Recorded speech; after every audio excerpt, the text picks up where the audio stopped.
الحكم يقول له انا ما اشوف شيء. ايه هذا لا واضحه واضحه واضحه، حاله واضحه وركله جزاء صريحه. قلت لك لازم يسجل اليوم وبعد برا.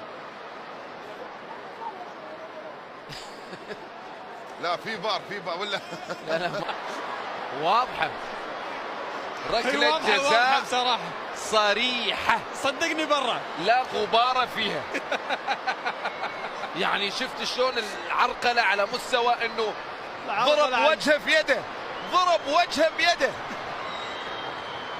تعادل برا. بوفيلا على تنفيذ ركله الجزاء للتعادل. بوفيلا اخيرا حركه سجل. ميسي يقهر فيها سبيد. كريستيانو ميسي عمل دمج ميسي وكريستيانو.